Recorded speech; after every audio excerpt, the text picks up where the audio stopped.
So I've been teaching in a public school for 2.5 months. I had covered for a teacher on maternity leave. Mm-hmm. When I tell you Friday was my last day and half the class across the board was bawling. And I'm still in the building as a sub.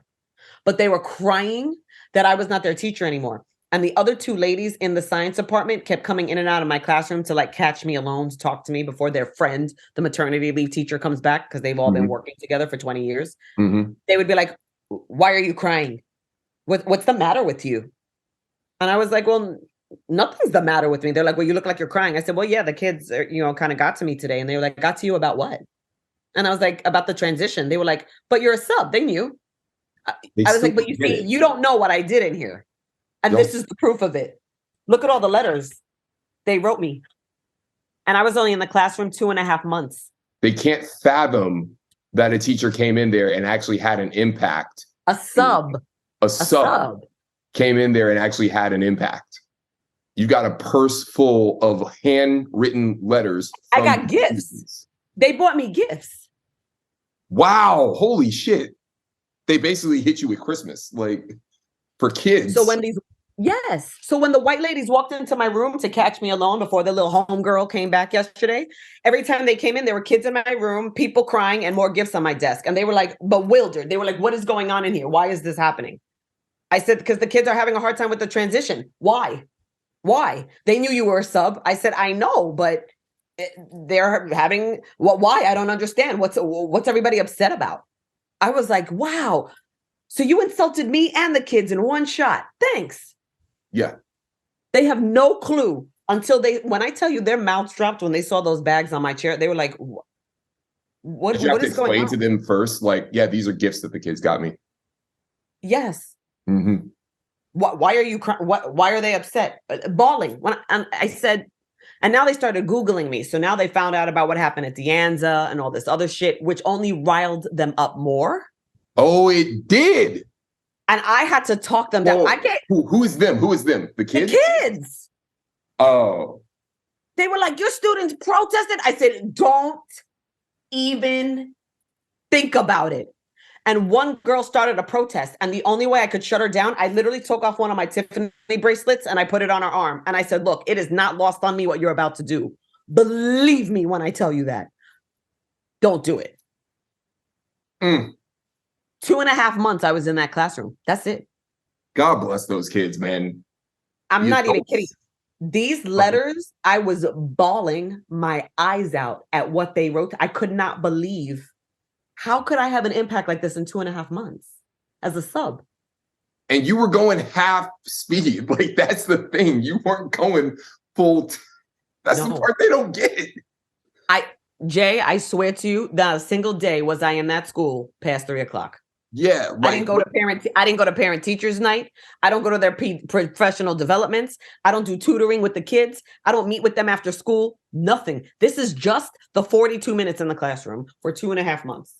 No one in all of my classes is failing. The lowest grade is an 82. And that's not because you just gave them easy grades. You taught them how to study. You made them do study guides, which is something they've never done before. And this lady came in and said, oh, Miss Kavanaugh didn't do the hurricanes project with you guys. And they were like, what's that? And she was like, you're supposed to draw a hurricane. Draw. You heard me. You're supposed to. And that department, they hate me. Because the kid said to her, what's your style of teaching? And she got offended. She said to them, I've been teaching for 20 years and no one's ever asked me that. And I am not egging. I literally took my bracelet off and said to this girl, don't tell any of the kids I gave you this bracelet because they will fucking die. I understand what you are about to unleash on this school is not lost on me. Please don't do this. Don't do it. 2.5 months, Jay. Can you imagine if I had them for a year? About time they Googled you. They found out what your maiden name was. They found out that maiden name. Well, they typed in Tahisha. Showed up, and they was like, holy shit. Everywhere she's went, the students love her, and the adults can't stand her. And the students are literally willing to walk out and protest to keep her.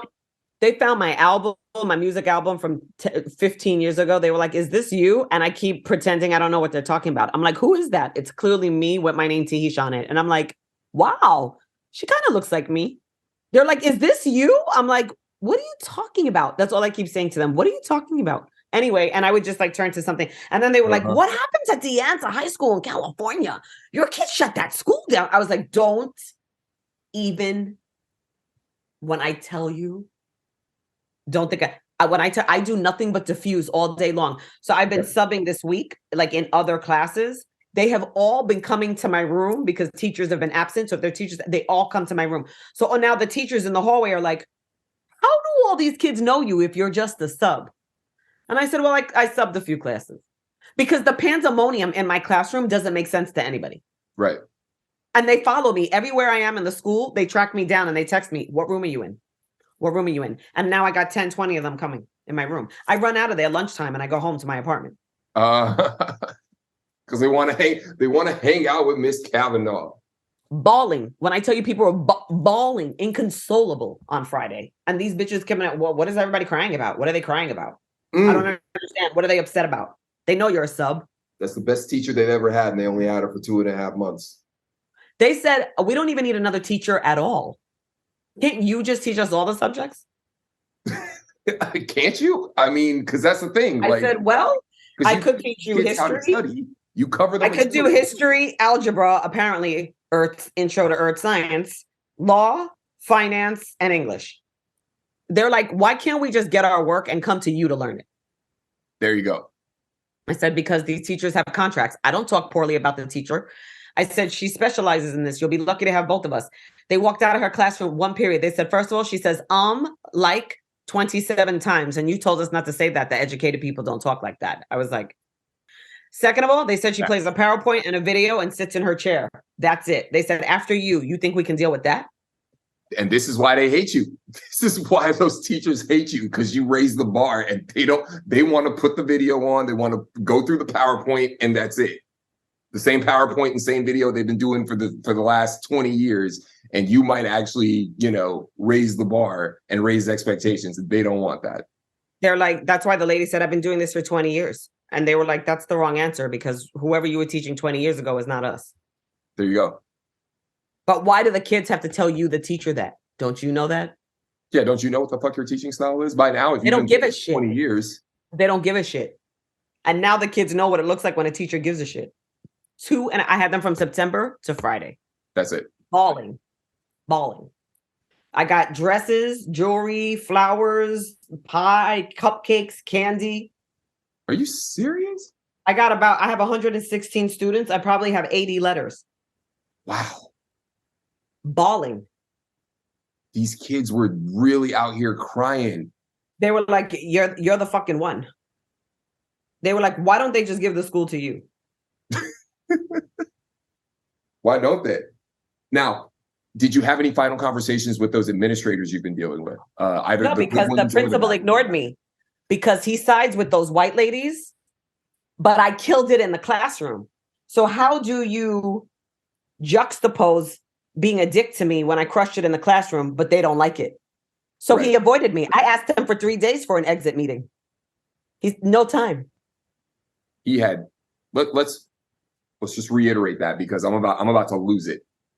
This nigga, he is a black man who is the principal of this school, refused to even set up even a 15-minute exit interview with you after you've been there 2.5 months and you've had this level of impact, given all of the praise that he's heard about you from the assistant principals. He refused to he didn't even talk to you. And you've been asking him for 3 days for a fucking exit interview. And he finally only talked to me yesterday morning when, funny enough, human nature, this is why you got to understand and study people. Mm-hmm. You can't get to anybody until you ignore them. So I walked in yesterday to do my assignment for this week because I'm contracted as a sub until Wednesday. Oh, wait. And he's in the office at the same school. For another class. Just for 3 days, like wherever they put you. But then that's it. Cool. Like they just threw you an extra couple days. Right. Like your long-term contract for this position ended Wednesday. Just cover some classes since she's back. Right. So I sit in the main office where his office is and the secretary's in the main thing. And I open a book and I read. And as subs are coming in and trying to find this, and you hear people chatting and gossiping, I literally am just sitting in a corner like I'm in a Paris restaurant with a cup of coffee reading a book. There you go. And suddenly, who do you think comes over and says, hey, let's talk? What's up?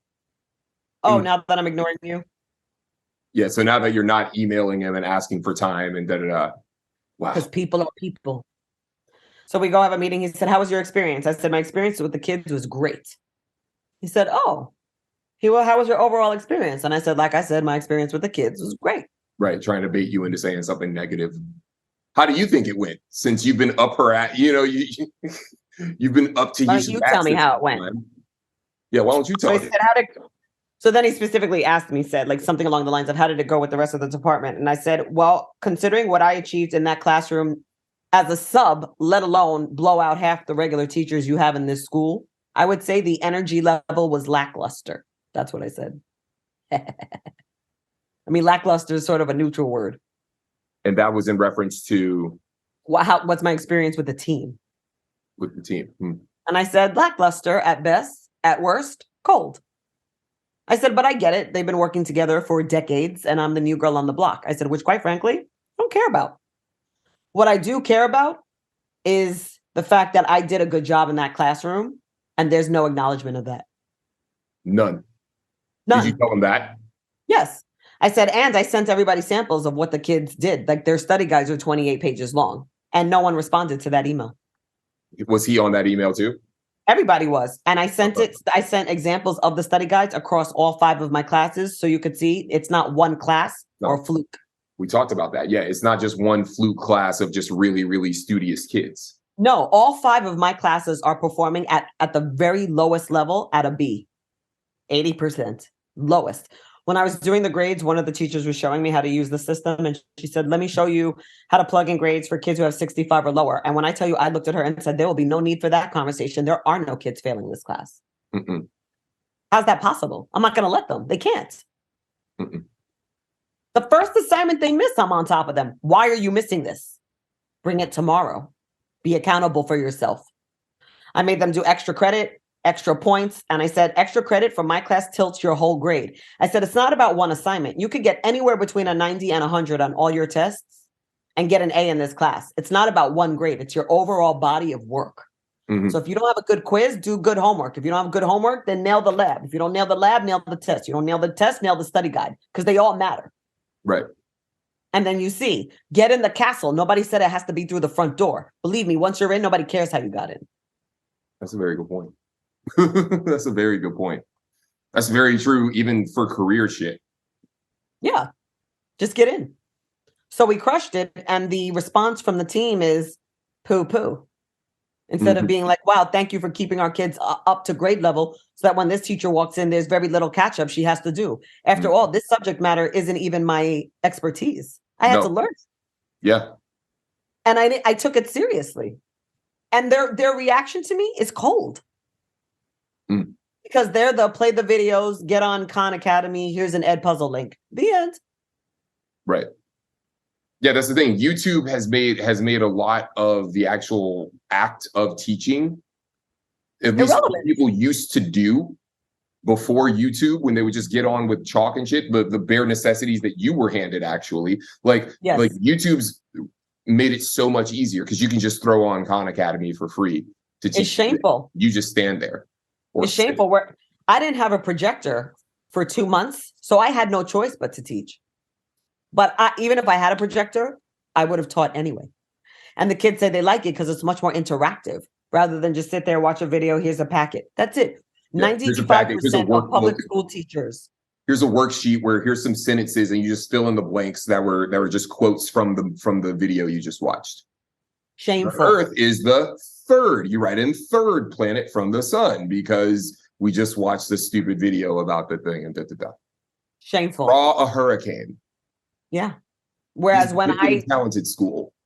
This is the gifted school. This is supposed to be one of the best performing schools in the area that I'm in. Yeah, you have to have a certain GPA to even be considered for this school. Yes. It's still a public school. And it's still a public school. And the saddest part about it is that this curriculum is a 5th grade curriculum in at least 12 other countries. Yes. I talked to the kids about that. I said, those of you who are straight A students Don't pat yourself on the back just yet. You're straight A against fifth graders. Yeah. You have projects like draw a hurricane as a ninth grader. Being asked to draw a hurricane in earth science. Are you kidding me? You're not drawing shit in my class. At the Get out your gifted and talented computers. school. Get out your computers. Microsoft Word for Windows. Learn how to use Google Docs. This is a table of contents. This is a title page. This is alphabetical order. There needs to be 12 categories because we covered 12 themes. Put it in order. All the scientists' names, spell their names right. I said, if you could spell Kardashian, you better learn how to fucking spell Einstein. Tell them. And I ain't mad at those girls. Working ass girls. But learn how to spell Einstein. Learn how to say Dr. Tu Yu. Learn how to say Hypatia. Learn how to say Carl Sagan. Learn how to say Louis Pasteur, where pasteurized milk comes from. Learn how to say these names. And I had names from around the world. Muslim women, Iranian doctors, Egyptian doctors. People come from everywhere. We learn from everywhere. Science is the universal language of human beings. Science and math. It's the only two languages that everybody speaks in the whole world. Yep. 2 + 2 is 4, no matter where you land in this planet. Learn these languages. Get savvy in it. And get and so out of your mouth. I'm a professional and I'm a woman. Speak to me as such. And they do it. All you have to do is demand it from them. They will do it. And the thing is, they'll do it willingly. Now it's a joke to them. They love it. When people say like, everybody laughs. Oh my God, they start their sentences over. They love it. And yet you walk into any classroom, they say like, and so. Nobody corrects them. Why? Because the teachers talk the same way. The teachers talk the same way. Shameful. And they don't hold anyone to a higher standard. Yes. The sub, who they don't think that they have to show any respect to. They treat me with as much respect as the janitor, who keeps our school clean and COVID-free. But won't pick up the rat pellets. No. But wipes my board down every day. Every day the board wiped. The beakers in the sink, 6 months sitting there. The apathy that has ripped through education is appalling. And these schools are lucky I don't have a kid in the school. Oh, you tear that thing down. You tear that motherfucker down. It'd be scorched earth or they'd be homeschooled. I'm like, you're not getting involved in this. No. Yeah. And it doesn't make me a racist or a bigot to say, I don't want my kids going to school with kids who aren't serious. Word.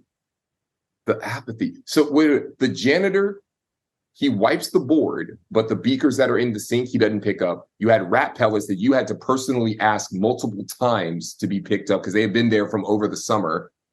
And the janitor or whoever the equipment person is, they couldn't get you a projector until your last, 30 days, your last, 15 days, 30 days or whatever. The first 2 months, you didn't have a projector. No. I put everything on the board and erased it. And by the way, when I say board, I mean blackboard, like from the 70s, not a whiteboard with markers. I mean, yellow chalk. This is supposed to be the gifted and talented school, and the janitor won't even bother to clean the beakers or pick up the rat poop. No, but the wiping of the board nails it. Clean. I don't know why. Give yourself a raise. Every school, there's a janitor who does it. I don't know what it is with the janitors and cleaning that board. You have literally all the teachers have like a big cardboard note on the board that says do not erase, because for some, you will have a board full of written work and they will wipe that whole board down. Oh, so was this person wiping the board even though you didn't want them to? Yes. I had to put the sign, do not erase. I thought that was a given because there's work all over it. Right. And then I'd come in the next morning and the board would be wiped down, like washed with soap, like what, like wet. What the fuck? And I'd be like, what made you think the board with all the work on it is what should be cleaned, but not the rat droppings and not the beakers? And there's literally a sign that says do not erase. Because even in corporate offices, we have whiteboards and we have a little sign. And if you don't want you know what you wrote on this, on this whiteboard erased, you take that, it's a magnet, stick it right there, and they won't touch it. It is. You have to make sure if you don't put that sign up, that board's getting cleaned. It doesn't occur to them that when there's work on it, don't clean it. I don't know. But it sounds like they're cleaning it even when you have the sign up, which is even. Sometimes they do. Sometimes they do. The apathy is shameful. I don't understand the relaxed nature of parents don't go to school board meetings. They do not go to parent teachers night junior year or senior year. After sophomore year, the parent drop off is 70%. No, yeah, the kids have cars now and shit, and they just don't. It doesn't matter. But now I don't have to drive the kid around. Support. But that's when they need more support because they're becoming young adults. Right. And they're driving now, which can kill somebody. And they're making credit card decisions and they're making lifelong decisions. They actually need more attention in high school, in my opinion, than any other grade. When I taught elementary school, they're one of three places: the yard, the bathroom, or eating a snack. That's it. High school, they're cutting. They're renting out their cars so kids can have sex. They're behind the school smoking weed. Come on. They're joining gangs. They're carrying guns. What my elementary school kids are like, when's recess? That's it. Real talk. Is it going to be dodgeball or soccer today? That's all your concern is at fucking elementary school. JoJo had the basketball last time. I won't share. Oh my God, please get me the ball. That's the biggest issue I have. High school, one of my students used to rent out his BMW for $20 an hour so kids could have sex in it. And this is where parents think they should let go of the reins? You got to be kidding me. I wish I could teach a fucking class. Where are you, parents? Why are you at football games? Renting out his BMW so other kids could hook up in it. Bro. That's actually not a bad hustle. Not a bad hustle at all. And I heard he made a killing. What kills me, why will parents show up to football games, but not parent-teachers night, when no one from this football team is going pro? So this is not the most important branch on the tree. They'll show up to football games, but not to board meetings, to meet the people who are making the decisions about the teachers that are in the classrooms. Oh, yeah. Yeah, no, parents don't go to school board meetings at all. And then we wonder why the people who never wanted our kids to go to school with their kids in the first place aren't doing the most that they can, are not most diligent for our children. Really? Totally. This is schizophrenic thinking. This is nuts. And it just bothers me so much. This is where my libertarian leaning side kind of comes out. It just bothers me so much that the people that are undermining you, that are questioning you, that are not showing you any appreciation, that don't seem interested at all in learning from the success that you've had, and are actually really hoping, trying to push you out and didn't do anything to welcome you in, and are gladly pushing you out, and also cannot fathom that you could do a good job. Those people are the ones that are going to have a full pension after this because of the tuition. That's the sad. That's what makes people anti-union. 2 times how much they make, twice as much as you make if you break it down on an hourly basis, and they're going to have. I'm making minimum wage for this role. I make minimum wage. Exactly. With a master's degree, so they could treat me like the janitor because I'm not one of them, even though I rocked them. Yeah, exactly. You outperform them, and then you would think if they want to be good teachers, they would want to learn. Wait a second. This person had a really good impact. Maybe I should take a look at those study guides. Maybe let's figure out what she's doing that's working. Wow, somebody asked me a question I've never been asked in 20 years. I should be excited about that as a teacher. They don't care. You know why they don't care? Because their kids don't go to that school. But it's the gifted and talented school. So parents drop their kids off and everything's supposed to be fine, right? Where are parents? If you actually walked into a school and saw the condition of it, I honestly don't understand how you could send your kids there. Because I'll tell you this much. If I got a kid going to school and ain't going to be in a classroom with rat droppings on the floor, we'll continue this discussion another time. Moving right along, we want to talk about the murder, the case now being dubbed. Yeah, which murder? There's been a lot of murders. So let's figure out which murder. There's been a lot of murders. And honestly, I paused for a minute because I was trying to think about which murder I was thinking about. The kids in Idaho, the girl from South Carolina. Yeah, the shooting in Colorado. To tell you the truth, I got stuck for a minute because when I said murder, to your point, there was a flurry of information that flew across my head. It's fucked up. Yeah, which murder? Fuck. It's shameful. I mean, where do we begin? And I'm not letting go of the Brett Favre case either. Let me remind you, this man actively wrote a grant to get money for poor people that's supposed to be used for poor people and used it at his alma mater where he and his daughter went. It's shameful. This was an active participant in a fraudulent activity. There are $99 million that are being questioned, including money that was fraudulently gathered by a pharmaceutical company that he has a relationship with. I am not going to let go of that as long as the public won't let go of Kyrie Irving. Having said that, what say you, sir? Which murder do we start with? Shame on earth. Shame on earth. Let's start with the mass shooting because that was the most people that got killed. And I can't believe I have to say that, but that's where we are right now. As you said, shame on earth. Colorado Springs, the Q Club. Actually, we've made a mistake, Jay. It's not the most. Well, technically you are right. On deck to be the most or the 15,000 protesters that the overwhelming majority of the clergy in Iran voted to be executed? We can actually, yes, they want all of them to get the death penalty, and it's overwhelmingly women. It's All of them. overwhelmingly women. It's overwhelmingly women, and it was the overall majority of their clergy. The importance of that, the significance of that, is that we're led to believe that this is a small minority group and the rest of the country is wearing bikinis. That is not the case. I believe there was 267 clergymen who were able to vote on what to do with the Iranian protesters, and 200 and change voted for the murder of the 15,000 protesters, which are in reaction to the women who have been systemically murdered in the last few months by the morality police, ignited by the Iranian woman who was killed under duress by the Iranian police. There are systemic rapings that are going on. Mm-hmm. They are raping people as young as 12 years old. And if they are virgins, they marry them first and then rape them. Forced marriage, or they sell them. It's shameful. And like I said, the clergy voted to execute 15,000 people. I think we should be viewing this through the lens of a human rights issue, similar to how viewed the Bosnian War, where for the first time in history, rape was considered an actual human rights crime because it was systemically used as a wartime tool in that specific war in an unprecedented manner. It was systemic.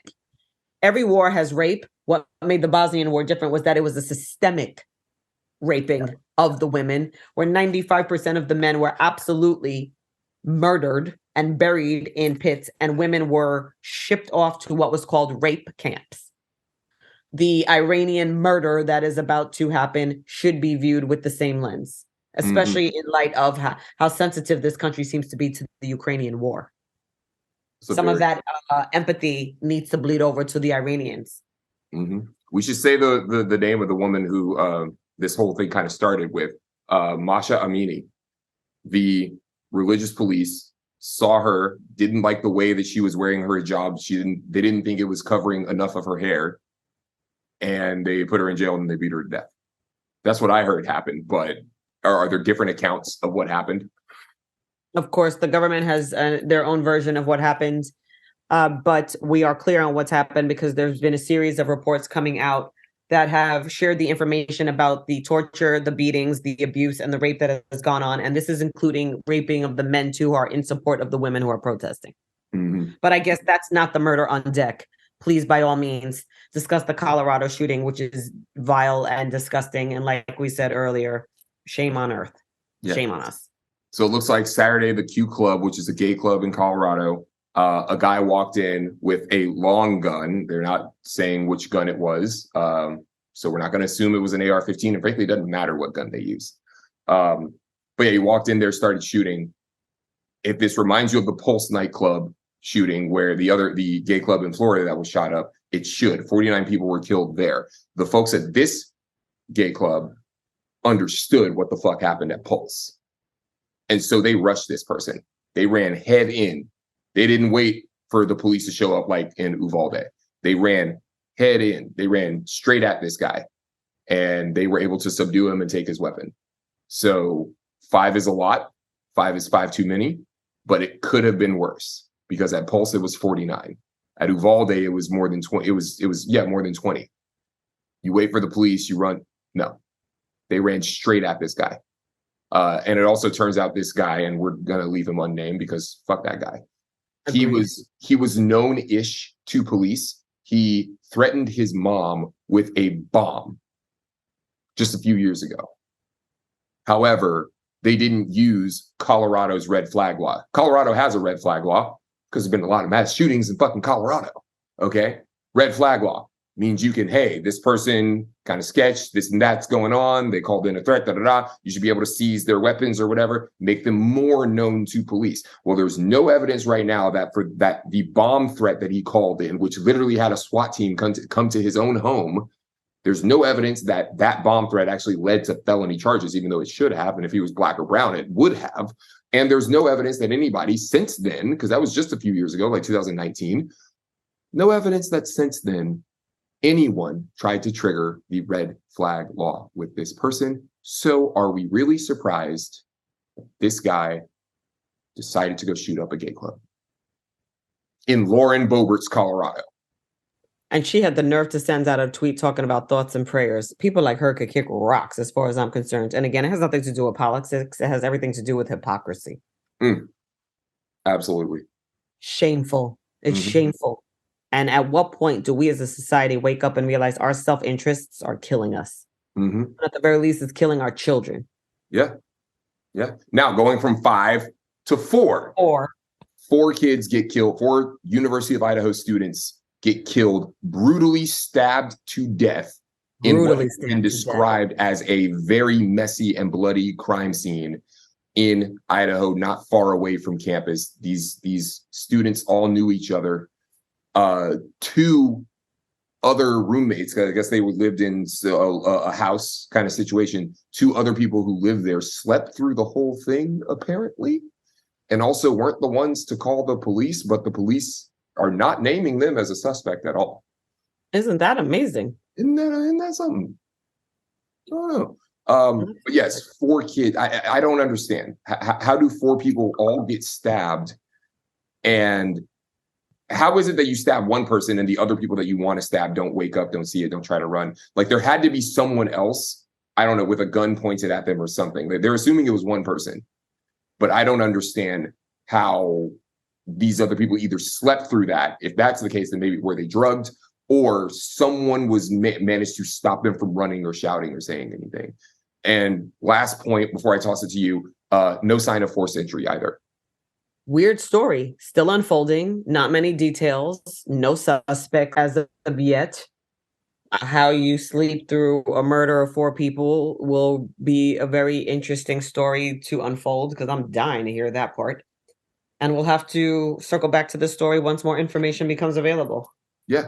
Some other facts that are very interesting. Nobody called the police until noon the next day.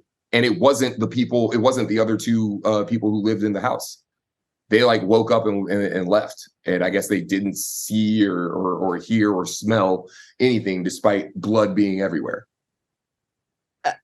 It's a very, very bizarre story.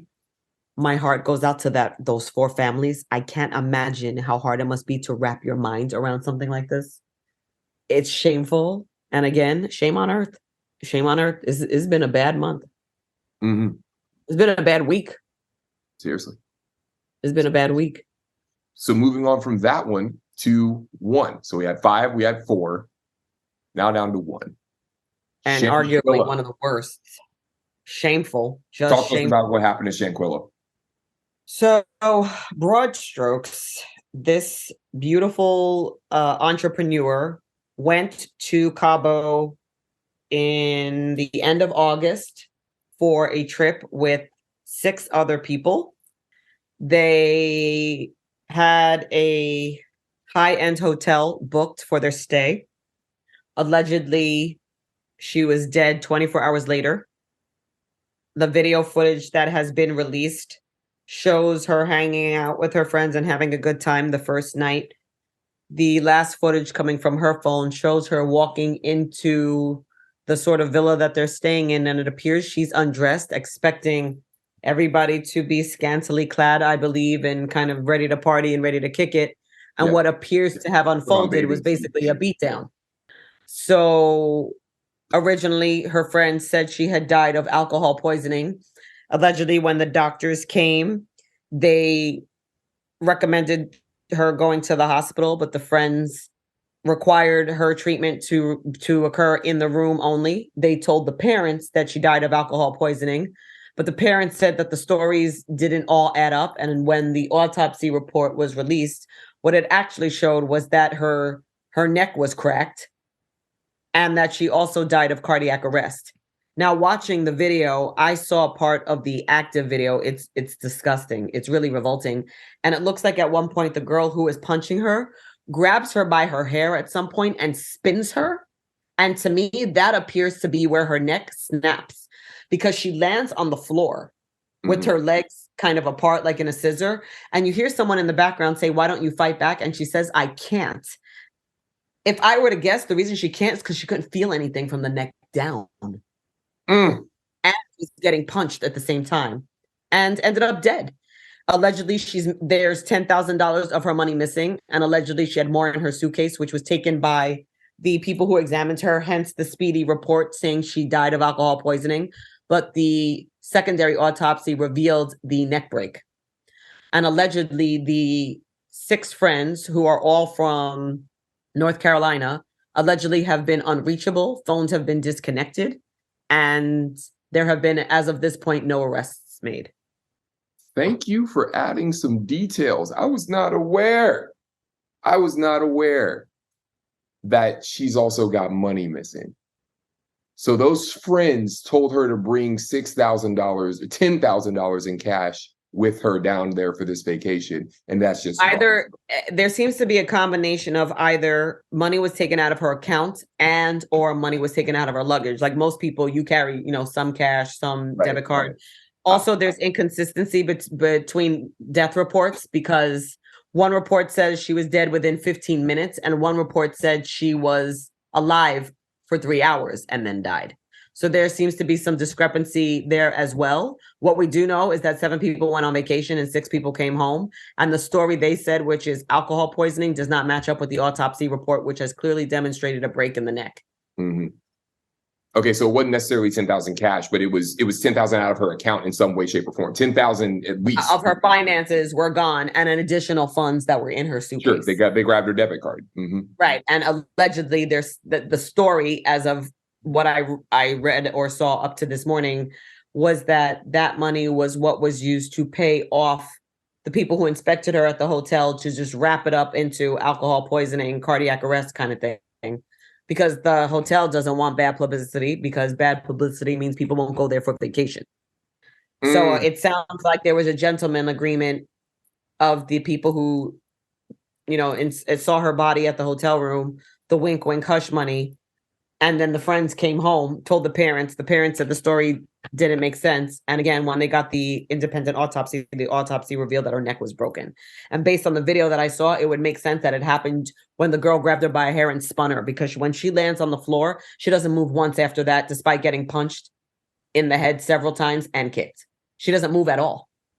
That's right. I saw that video, but she does say, I can't. Someone says to her, why don't you hit back? And she says, I can't. And I think, based on the autopsy report, the I can't was she was realizing she couldn't move. You crack your spine, you're pretty much a paraplegic from the neck down. Can't move. Yeah. Her spinal cord was severed. Yeah. I didn't put it together that when she grabbed her head like that, that's where it did. That spin. That makes sense. That spin around, and then she lands. And her legs don't move at all. She doesn't move at all. No part of her body moves. And you hear the guy in the background say, why don't you at least fight back? And she says, I can't. I can't implies I physically can't. Cannot. I cannot do this. Meanwhile, that girl just wails on her and they're filming it. Mm-hmm. Quite frankly, I hope they all go to jail. Oh, everyone. Men first. The men first. Because they didn't stop it. Even if it was one of the other girls' ideas, because it was 6 other people, maybe 3 girls, 3 guys, or 2 guys and 4 girls, something like that. And it sounds real shady that this happened within 1 day of her being there. Yeah, she just got there. First day. She just got there. I believe this happened October 28th, and she was dead October 29th. Mm-hmm. And then y'all come back. Told the family alcohol poisoning and thought it was going to end there, and it did not. And I'm glad that the story is gaining momentum, and I hope they find these people, and I hope they go to prison. Can we stop killing Black women, please? Yes. Should we say the names of the people that are involved in this? Oh, if you got them, please. Let's see. Hang on 1 second. So one is called Winter Donovan, Elise Hyatt, Khalil Cook, Malik Dyer, Mazir Wiggins, and Dejanay Jackson. That's their names. And then after they're found, their names won't be said again. Mm-hmm. It's shameful. Mm-hmm. If you didn't do it, why aren't you saying it? Why are you completely underground right now? It's shameful. Only people who hide are people who got something to hide for. Now, I get that you're going viral, so you want your privacy, but true. Y'all know y'all did something. Well, because 2 of their cell phones are disconnected and no one's been able to be reached or seen since. Mm-hmm. Since returning home and giving the parents the story, and the story being refuted. She didn't die of alcohol poisoning. No. Her neck was snapped. No. And she was beaten to death. And since it's 6 other people, it's only going to take a few hours of all 6 of y'all in jail in interrogation before somebody squeals. There's no. We're going to start talking in no time. This story's getting way too much attention. There's nowhere for them to hide. Once the feds get involved in this, there's nowhere you can go. Yeah, because y'all committed. You don't have enough money. You don't have enough money to escape the feds. If 10 grand is all you got, you ain't going to make it to Saturday. That's a very good point. You're not flying off to some non-extradition country in a private jet with some gold bullion and some diamonds and shit. Right. You did this. The Theranos ship wasn't able to sail off into the sunset. You best believe these motherfuckers ain't going nowhere either. Right. You did this over 10 grand. Ain't no way you got enough money to dodge the feds. You come on. Thank you. Come on. If you're killing people for 10 grand, you don't have money. Mm-hmm. First one to squeal is going to get the easiest punishment. So right. It's up to y'all. Right. Because you're killing somebody for 10 grand. You don't have enough dough to run from the feds. So you might as well just come back and turn your ass in and deal with your maker. Because y'all just assumed they did to this girl. Y'all assumed, oh, party girl, alcohol poisoning happens all the time. It happened in Mexico. No, it doesn't happen all the time where your friends beat you up on vacation, take your money, break your neck, and lie to your parents. No, that doesn't happen all the time. It doesn't. Thank you. And then you idiots recorded it. Thank you. I'm glad they did. Because that will help further move the case along where it needs to be. At least we can't dispute whether or not you were there. Mm-hmm. And that's a good place to start. Shame on you. Shame on your parents for raising you, and shame on Earth. On this episode of Raw Food.